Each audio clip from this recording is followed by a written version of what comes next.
So we've had quite a few primaries this week, some consequential, some not. But I don't want to talk about what happened this week. In fact, I actually want to talk about what happened last week.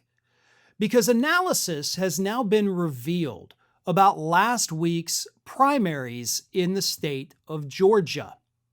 And according to the analysis, Democrats overperformed and Republicans grotesquely underperformed.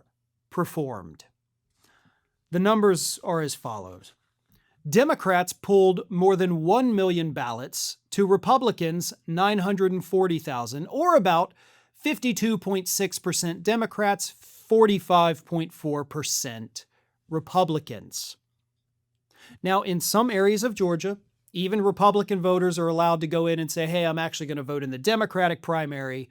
So when they say pulled ballots, that means more people voted for the Democrat primary than they did for the Republican. The reason that does matter is because the Democrats have not pulled a victory like that in terms of total numbers of ballots pulled since the year 1998. So it's been 28 years since the state of Georgia saw numbers like that for the Democrats instead of the Republicans. That is huge, according to the political scientists and data analysts that have looked at this. The numbers get even better when you compare them historically. In the year 2018, a midterm year with President Trump in the White House and an open race for Georgia governor at the top of the ticket, Republicans pulled ballots 52% to 48% Democrats. So even in the blue wave midterms, when we were looking at a similar situation, Trump in office, all that, Republicans still pulled out ahead. Andrea Gillespie, Emory University political science professor, said, quote, "What it implies is that Democratic candidates are capturing the imagination of voters in ways that, if this energy can be sustained, could be helpful for them in terms of flipping seats nationally and in Republican states like Georgia, narrowing those margins between Democrats and Republicans, even in contests where Republicans are the odds-on favorite." Then you had Georgia political science professor Trey Hood say, quote, "I don't know that we can expect to necessarily see a huge surge in Republican turnout on Election Day anymore." The numbers get even better.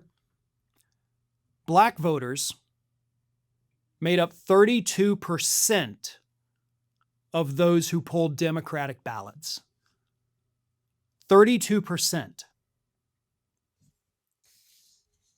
Trey Hood said this. If black turnout was 31% in a general election, yeah, that would be probably a good Democratic year. I mean, before now, the highest it's ever been is about 29%. And the more black turnout as a percentage of the total electorate, the less of the white share of the vote you have to draw off as a Democrat. So if that pattern held and black turnout was 31% in the general, it would be big.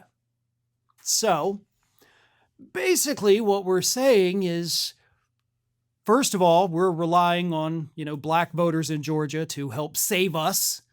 It's a lot to put on them and it's very unfair, but hopefully they're able to do it. But also, Georgia could be turning. We have seen, obviously, with, Ossoff a couple years ago, we've seen the state of Georgia start to lean a little more purple than red. And that may be where we're headed. Not necessarily a full-on blue state, but I think given enough time, absolutely. But Georgia may not be red anymore. Georgia may be a deep purple state. It may truly be a genuine swing state at this point, if the numbers hold. So let's hope those numbers hold.